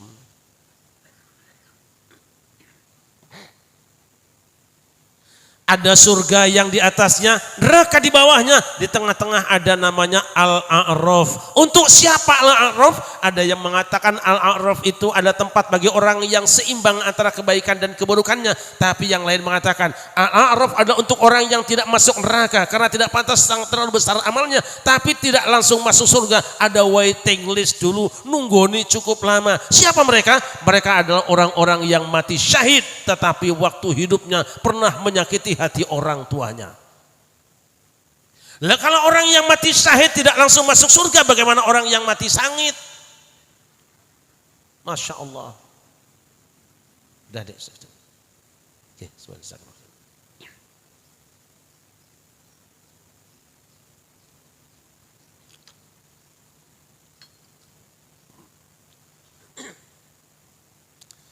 Jangankan di dunia hamba-hamba Allah, pernahkah kita mendengar seorang Alqamah sahabat Rasulullah saat akan dicabut nyawanya, saat akan matinya, dia merasakan kesulitan yang luar biasa. Yang ditanyakan Rasul apa? Apakah orang tuanya masih ada? Bukan panggil dokter Anu, main cepat mati, bukan. Suntik mati, bukan. Yang Rasul tanyakan apakah orang tuanya masih ada? Kemudian para sahabat menjawab, ayahnya sudah meninggal tapi nek ibune nggih tasih wonten. Monggo diaturi ibunya ke sini, yen ora kersa aku sing tak sowan rono. Dipanggillah ibunya. Setelah mendekat kepada Alqamah, ibunya bertanya, "Ibu, apa benar Alqamah ini putramu?" Sang ibu menjawab, "Dulu iya." Lah, iki anakmu dudu rumiyin nggih. Nek saiki mboten. Lho kenapa? Perut ini yang mengandungnya selama 9 bulan, dada ini yang mendekapnya selama 2 tahun, mulut ini yang basah pagi siang dan malam mendoakan dia supaya anak yang namanya Alqamah ini menjadi orang yang bahagia. Allah perkenan ijabah doa saya, dia kawin dengan anak orang kaya cantik pula. Tapi saat dia sudah berumah tangga dengan wanita cantik dan anak orang kaya, aku panggil dia, tapi dia lebih milih bersama dengan istrinya. Sejak saat itu aku kecewa dan aku ikrarkan aku tidak punya lagi anak yang bernama Alqamah. Oh ngono, nggih. Ning saiki ki anak mati ning kangelan ki piye? Men bae modar ya modar. Wah, kita wong Cilacap. Kanjeng Nabi itu seorang mubalik, seorang dai yang luar biasa. Gagal satu metode, dia cari metode yang lain. Makanya Wali Songo adalah lembaga dakwah yang paling sempurna di dunia. Tidak ada model dakwah yang lebih sempurna. Cara ini tidak bisa, cara ini tidak bisa, cara ini tidak bisa. Diambil cara yang lain. Akhirnya Indonesia walaupun tadinya campur Hindu Buddha, alhamdulillah sekarang 90% hasil perjuangan Wali Songo. Alhamdulillah. Ada yang ngaku-ngaku Indonesia kalau nggak datang saya ya masih nyembah kayu, kurang asem kue. Kue teka wingi zaman londo kok ngaku-ngaku kurang ajar kue karo Wali Songo. Allah Maha Besar. Wali Songo punya karamah dibongkar aibnya semua hari ini. Itu berkahnya Wali Songo. Alhamdulillah. Makanya saya tidak mau kayak orang lain ngomongin nasab. Aku nggak mau ngomongin nasab, wis rampung. Ngebatan? Nasab wis rampung, sudah terbukti, selesai. Aku nggak mau ngomongin nasab. Kita ngomongin yang lain saja, ngomongin nasibnya warga NU. Nggih.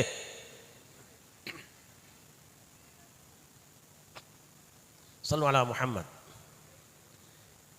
Maka muncullah Kanjeng Sunan Kalijogo dengan metode dakwah yang sangat luar biasa. Dia menggunakan seni. Dia turun di tengah masyarakat tampil seperti preman, ketemu dengan preman. Dia kumpul dengan bajingan seperti bajingan. Dia kumpul dengan jawara seperti jawara. Dia pedagang jadi pedagang. Dia ketemu dengan seniman tetap jadi seorang seniman. Tapi di tengah apa yang dia lakukan, semua umat manusia dimasukkan ke dalam agama Islam. Alhamdulillah. Nah, mulanya aja nyala-nyala wong nembang nggih. Sing salah ku nembung nggih. Teka-teka orang mulang kok nembung duit dawir. Ngapa kaya gue lah. Gimana? Wis, saiki kembali ke kiai ini dewe-dewe nggih. Panjenengan tidak usah bingung ngundang kiai yang jauh-jauh. Apalagi yang klambine kaya kae lah. Sing biasa bae lah, ayam kampung nggih. Nek sing jenggere gedhuwuren kaya pelung ora isa tarung kowe jajane kluruk tok lah.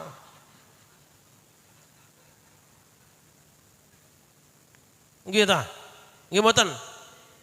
Ya kluruk tok sing dawa ayam pelung niku ndongeng tok goro tok isine. Nek kon maca kitab ngerap ora iso maca ayat Quran yo gelagepan orang genah. Ayam pelung. Muni tok. Sudah ayam kampung saja. Memang ayam kampung potongannya cilik-cilik tapi ndoke sehat, nggih mboten? Ya kaya gue. Gitu aja kok. Saya sering dari dulu mengatakan bukan. Jadi orang Islam tidak harus berpakaian Arab, tidak harus penampilan Arab, tidak harus bojone wong. Orang Indonesia mau jadi Kristen cukup dengan seperti ini, jadi Hindu cukup seperti ini, jadi Islam pun penampilannya tetap seperti ini. Tidak perlu ikut-ikutan orang lain. Sebab apa? Kadang-kadang penampilan badan kita juga tidak cocok dengan busana yang dipakainya. Kalau cuma udeng-udeng tanah abang beakeh lah. Gimana? Nek gomis gombrang nu kata mboten akeh. Itu bukan ukuran ilmu, itu bukan kealiman, itu bukan ahli ibadah, itu pakaian bisa beli di mana-mana. Panjenengan pengen pakai udeng-udeng sing dawane 10 meter beana saiki. Pas buka aku diseret per kaya panggalan kaya iku. Akeh kowe. Oh Allah nek tampil kaya yo ternyata.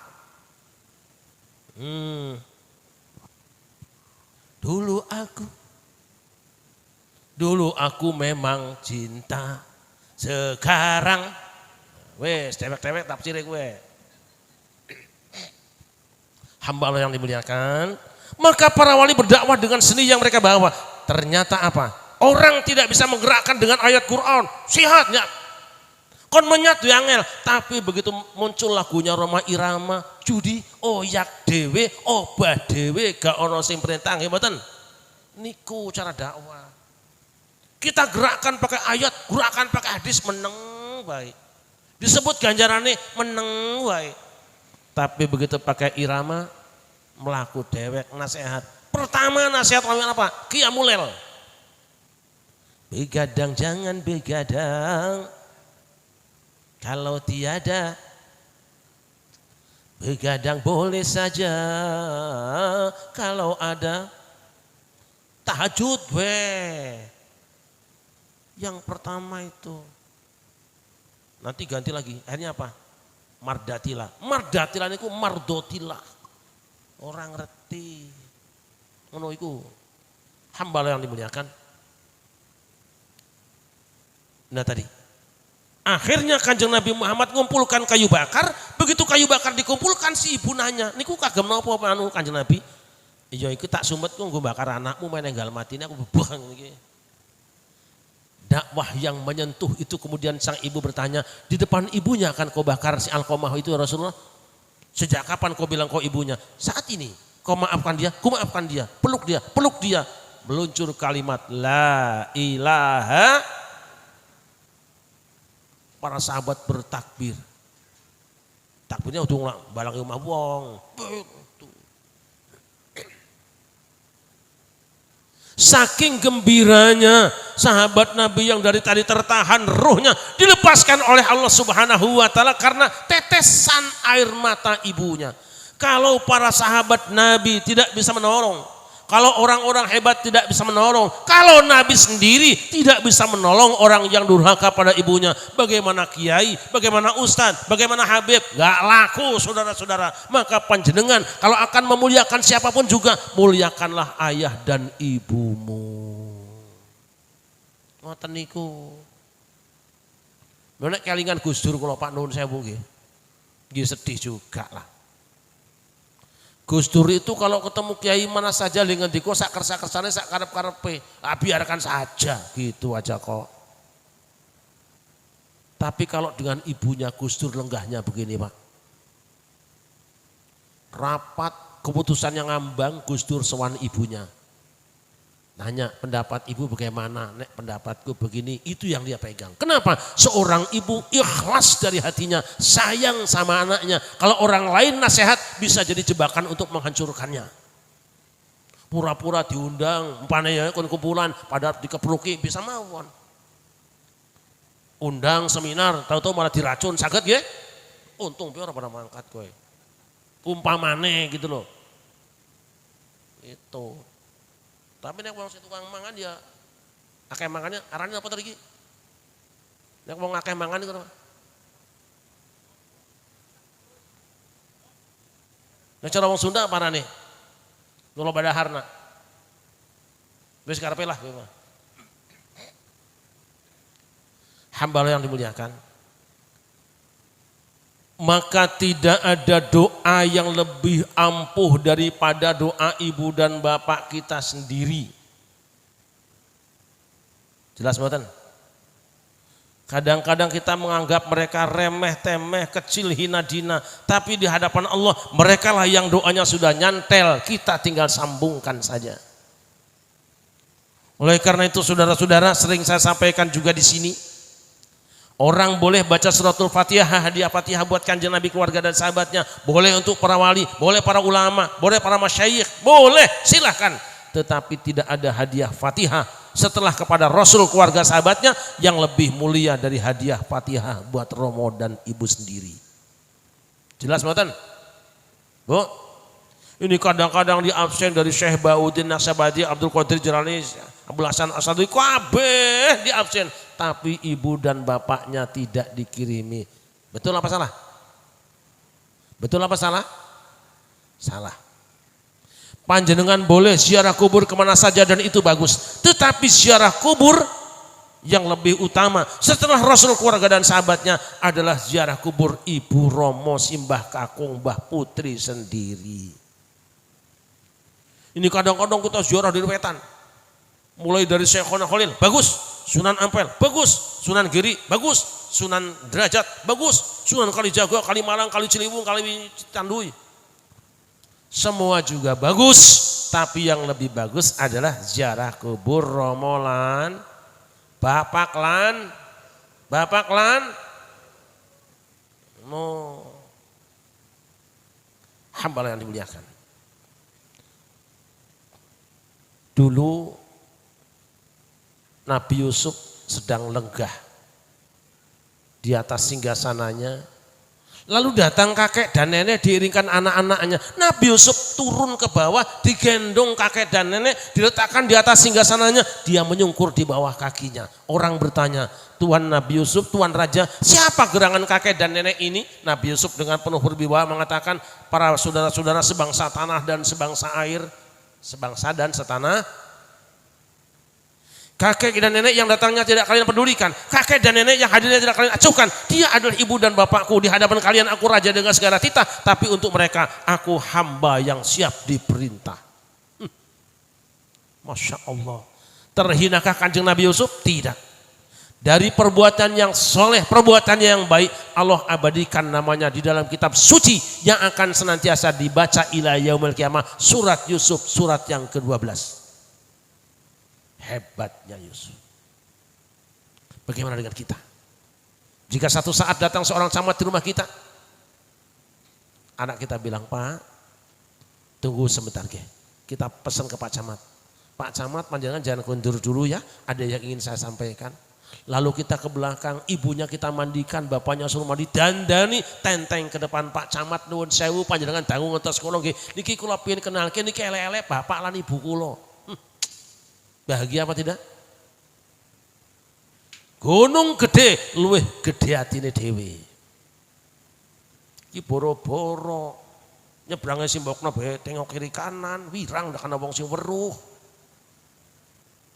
Entas darane tuntun, ayo mbok. Enggak ada, jeleng, Masya Allah. Dulu Nabi Musa pernah minta kepada Allah, ya Allah tunjukkan padaku siapa temanku di dalam surga. Allah berfirman, temanmu di kampung itu namanya si Anu. Berhari-hari dicari tidak ketemu, pada akhirnya ketemu. Ada satu rumah yang bolong dabaknya, diintip dari luar, kelihatan ada anak muda yang sedang nyuapi nenek-nenek. Pas disuapi makan, selesai makan diberi minum, selesai minum dilapi mulutnya, dan selesai dilap mulutnya sang ibu menangkat kedua tangannya berdoa tanpa suara yang terdengar oleh orang di sampingnya sekalipun. Nabi masuk ke dalam, Bu, nuwun sewu, tadi panjenengan saya lihat kok ngangkat kedua tangan waktu berdahar tadi itu. Yo, apa yang ibu baca? Nak, aku ini seorang janda, suamiku sudah meninggal lama dan meninggalkan hanya satu anak laki-laki ini. Dialah yang mencuci pakaianku, memasakkan makananku, ngurusi semua kebutuhanku. Sampai makanku sekarang dia suapi. Bahagianya hatiku duwe anak soleh kaya ngene iki. Doaku hanya satu kepada Allah. Ya Allah, aku rela dengan anakku. Aku puas dengan anakku. Aku minta satu ya Allah. Jadikan anakku ini nanti temannya Nabi Musa di dalam surga. Ibu kenal dengan Nabi Musa? Tidak. Ibu pernah melihat Nabi Musa? Tidak. Ibu kenal dengan saya? Ora. Sayalah Nabi Musa itu. Aku diberi wahyu oleh Allah untuk mengatakan, anak ibu memang temanku di dalam surga nanti.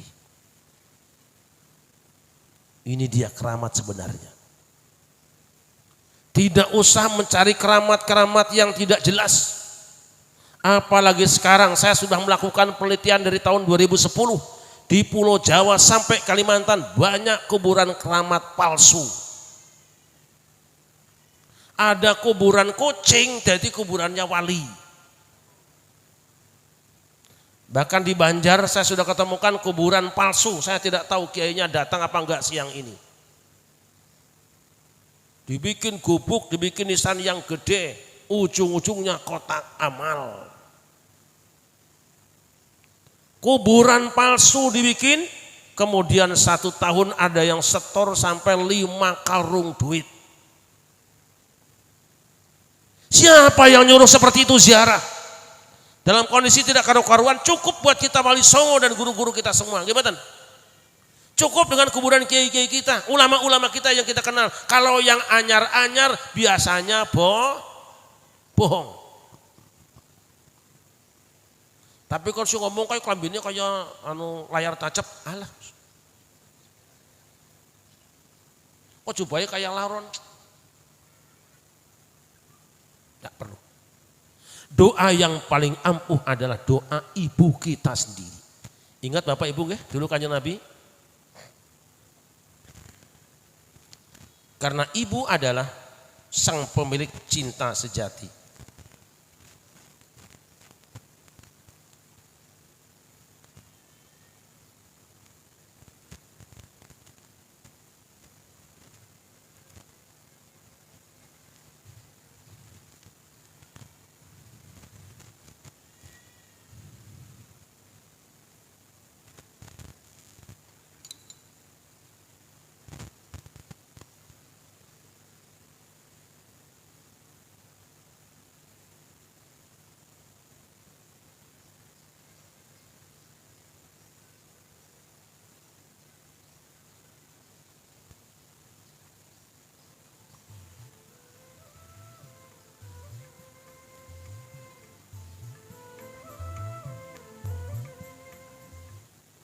Kedengaran.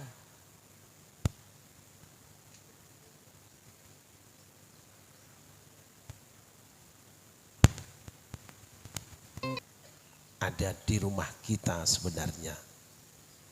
Maka untuk jamaah dan murid-murid santri saya rutin mengadakan ziarah Wali Songo.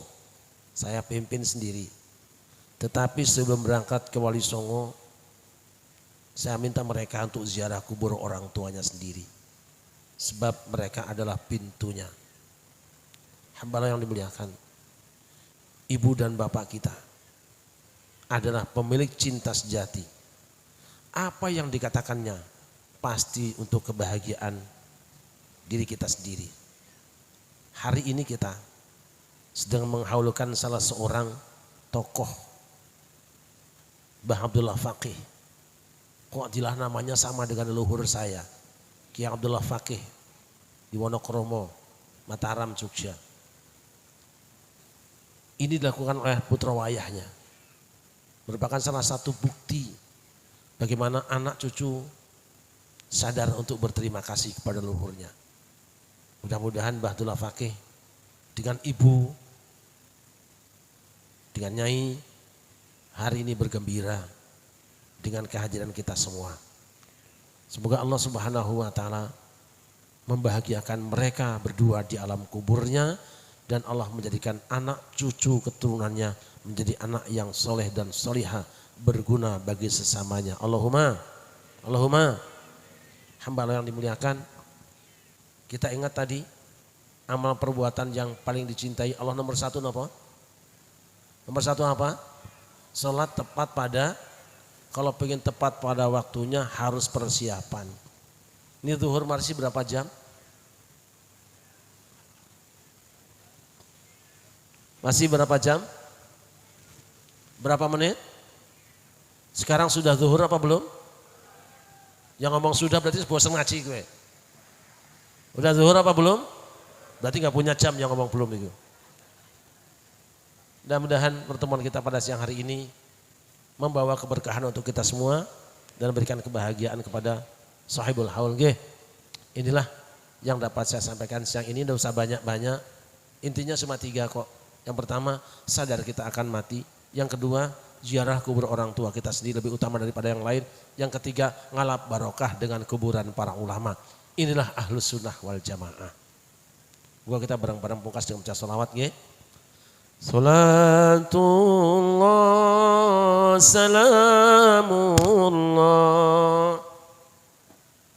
Toha Rasulillah Salatullah salamullah ala Yasin Habibillah. Monggo sholat.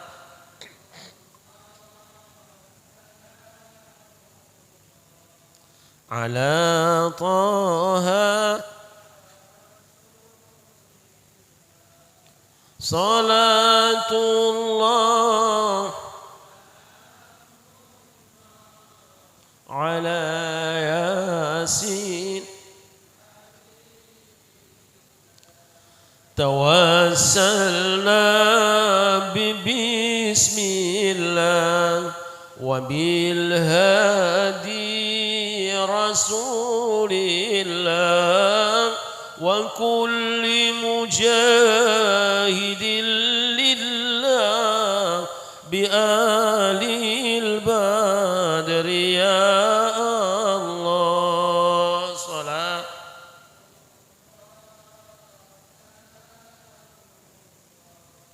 على طه صلاة الله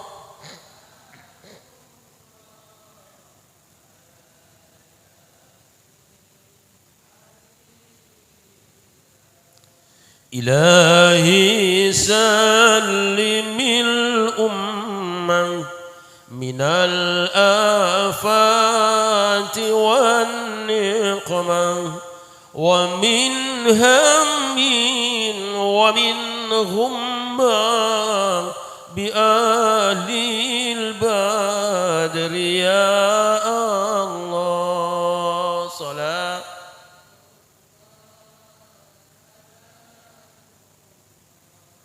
على طه صلاة الله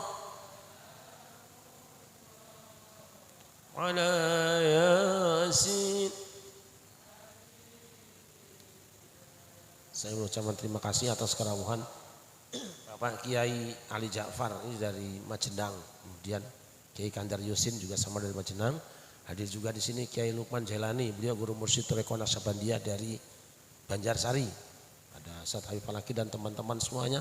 Bahkan kayaknya saya lihat tadi ada mantan lurah yang datang sini ya. Alhamdulillah. Semuanya insya Allah menambah keberkahan dan tambah kuatnya persaudaraan kita. Mudah-mudahan beliau-beliau yang datang dan panjenengan semua Allah berikan panjang umur untuk memperbanyak ibadah pada Allah Subhanahu wa taala. Ini terakhir barangkali ada yang belum punya, ini kitab munajat, wirid dan doa terbaik seluruh dunia. Bagi panjenengan yang sudah mengamalkan tarekoh ini silakan dibaca, bagi yang belum juga silakan dibaca. Ini semuanya wirid dan doa dari Al-Qur'an. Nanti bisa berhubungan dengan panitia. Demikian sekira, mohon maaf jika ada hal yang kurang berkenan. Panjang umur, sehat badan, kita bertemu di lain kesempatan. Hasbunallahu wa ni'mal wakil, wallahul muwaffiq ila aqwamit thoriq. Wassalamualaikum warahmatullahi wabarakatuh.